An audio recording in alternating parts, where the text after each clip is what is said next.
जहां पिछला teaser Steve Rogers के इमोशनल रिटर्न के बारे में था, ये नया थॉर वाला टीजर तुम्हारे दिल में डर पैदा कर देगा, क्योंकि जहां आज तक सब कोई प्रे करते थे कि थॉर आकर उन्हें बचाएगा, इस बार थॉर इतना बेबस है कि वो प्रे करते हुए हमें दिख रहा है। ये थॉर का लीक टीजर में क्या है और उसका क्या मतलब बनता है, सब कुछ आपको आज के वीडियो में मैं बताऊंगा। तो चलिए बिना किसी देरी के वीडियो को शुरू करते हैं, और वीडियो को लाइक एंड चैनल को सब्सक्राइब कर दीजिएगा ताकि ऐसे कंटेंट आप मिस ना करो। टीजर ओपन होता है एक घने जंगल में, जहां पर माहौल एकदम शांत और गंभीर होता है। हम थॉर को देखते हैं, लेकिन ये थॉर लव एंड थंडर वाला कलरफुल थॉर नहीं रहता, बल्कि इसने यहाँ पर ब्लैक और गोल्ड आउटफिट पहना हुआ है, और सबसे बड़ी बात, शॉर्ट हेयर वापस आ गए। और अगर तुम थॉर फैन हो तो तुम्हें पता होगा कि थॉर के बाल जब भी शॉर्ट हुए हैं, वो इतनी तगड़ी एंट्री लिया है मूवी के अंदर कि सबके दिमाग में वो छाप रह गया है, चाहे वो थॉर रैग्नारॉक की एंट्री हो या इन्फिनिटी वॉर की एंट्री।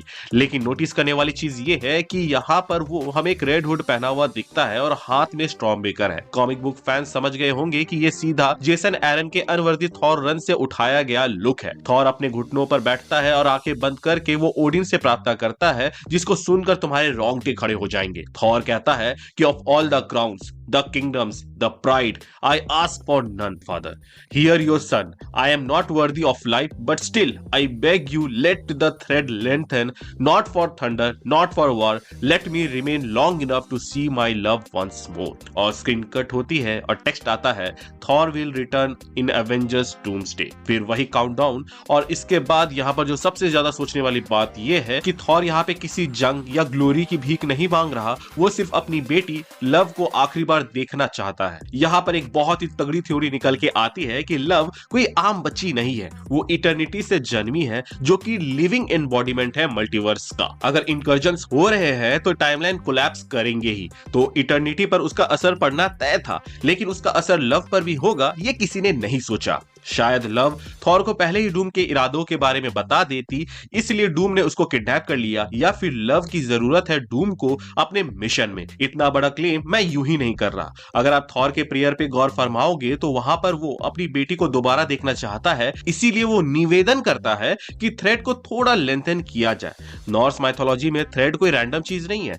ये फेट का सिंबल है, और इस बात का प्रूफ सबसे पहले नॉर्म्स देती है। नॉर्म्स 3 होती है, ऊर्ध, विरांधी और स्कल्ड, जिसको सिंपल लैंग्वेज में बोलूं तो पास्ट, प्रेजेंट और फ्यूचर। इनमें से एक को हम एज ऑफ अल्ट्रॉन के ट्रेलर 2 में देख चुके हैं, और अगर नॉर्स माइथोलॉजी की बात माने तो वर्ल्ड ट्री यग्द्रसिल के पास बैठकर ये तीनों, हर इंसान, हर गॉड, हर जायंट की लाइफ के थ्रेड को स्पिन करते हैं। मतलब कौन कब पैदा होगा, क्या बनेगा, कैसे मरेगा, ये सब ये लोग तय करते हैं। गॉड्स पावरफुल है, पर फेट से ऊपर नहीं है। थ्रेड का रियल मतलब सिर्फ डेस्टिनी ही नहीं है, बल्कि ये एक लिमिटेशन है और रिमाइंडर है कि कंट्रोल एक इल्यूजन है। अगर हम थॉर के संदर्भ में इस बात को समझे तो उसको इस सीन में लग रहा है कि वो मरने वाला है, इसीलिए वो ओडिन से प्रार्थना कर रहा है कि जो थ्रेड है, यानी कि बची हुई उसकी जिंदगी है, उसको थोड़ा सा लंबा कर दे, ताकि वो लव से मिल सके या फिर उसको एक बार देख पाए। चांसेस है कि उसको पता है कि लव कहां है और वो उस तक पहुंचने वाला है, और वो बस मरने से पहले लव को एक बार गुड बाय बोलना चाहता है।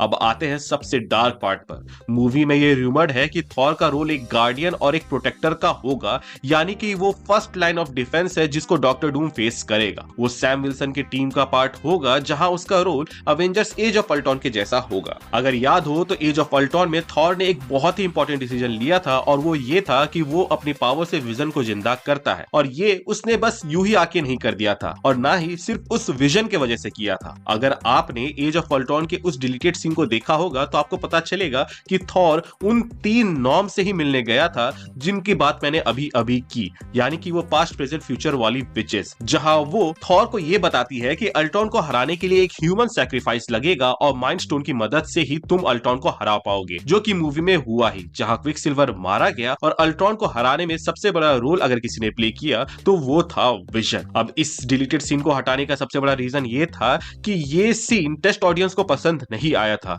इसीलिए उन लोगों ने मूवी के अंदर सिर्फ थॉर का एक विजन डाल दिया, जिसमें हमें इन्फिनिटी स्टोन्स गॉटलेट में फिट होते हुए दिखे और फिर हमें विजन दिखा। यानी कि हो सकता है कि थॉर का एक बहुत ही क्रूशियल रोल हो जहां पर वो कुछ एक ऐसा इंफॉर्मेशन लाए जो डूम के अगेंस्ट काम आ सकता है। मतलब कि हम ये यहाँ पर कंक्लूड कर सकते हैं कि सैम या कोई एवेंजर थॉर को डूम के बारे में नहीं बताएगा, बल्कि थॉर डूम के बारे में इन एवेंजर्स को बताएगा। थॉर इस मूवी में खुद को पावर अप करने के लिए किसी भी जर्नी में नहीं जाएगा इन्फिनिटी वॉर के जैसे, क्योंकि वो ऑलरेडी बहुत पावरफुल हो चुका है।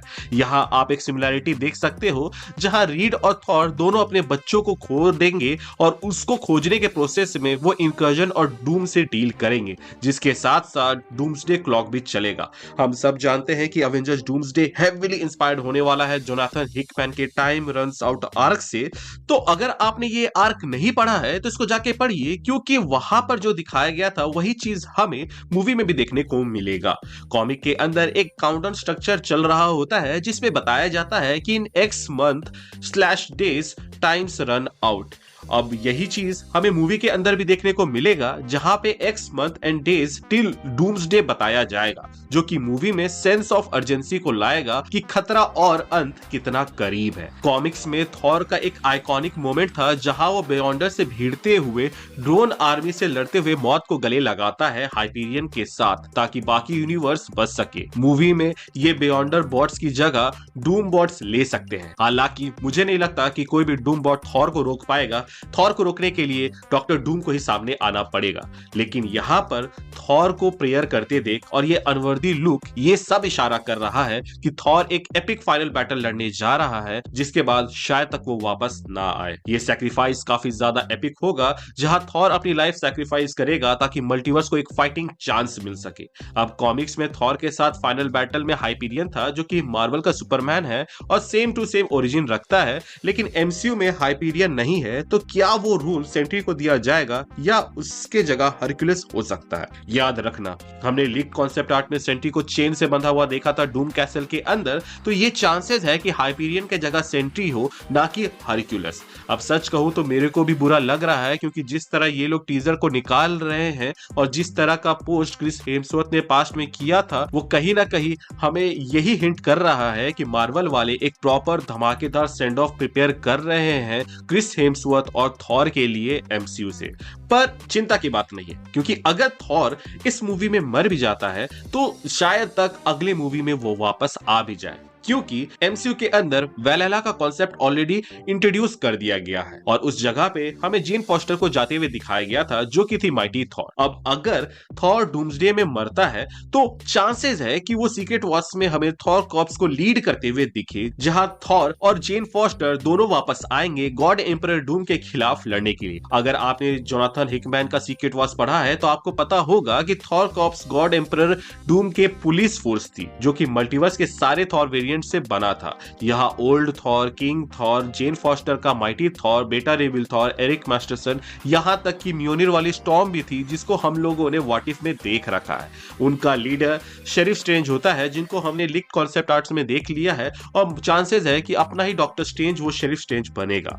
बैटल वर्ल्ड में लॉ एंड ऑर्डर मेंटेन करने के लिए सबसे क्रूशियल फोर्स थी थॉर कॉर्प्स, तो थॉर का वापस आने का चांसेस भी उतना ही है जितना उसके जाने का। हो सकता है कि पहले तो ये लोग डॉक्टर डूम को सर्व करे, लेकिन बाद में जब उन्हें सब कुछ याद आए तो ये लोग रिवोल्ट करे गॉड एम्परर डूम के खिलाफ, और इस तरीके से थॉर अपना बदला ले पाएगा एवेंजर्स सीक्रेट वॉर्स में, जो कि अधूरा रह जाएगा एवेंजर्स डूम्सडे में। इसके अलावा और भी तरीके हैं थॉर को वापस लाने के, लेकिन आज के लिए बस हम इतना ही रहने देते हैं। आप हमें कमेंट में बताएं आपको क्या लगता है और कैसा वाइब आपको आया इस लीक ट्रेलर से। इसके अलावा आगे आप किस चीज के ऊपर वीडियो देखना चाहते हैं वो भी हमें कमेंट सेक्शन में बता दीजिएगा। मिलते हैं एक नई वीडियो में नए टॉपिक के साथ, तब तक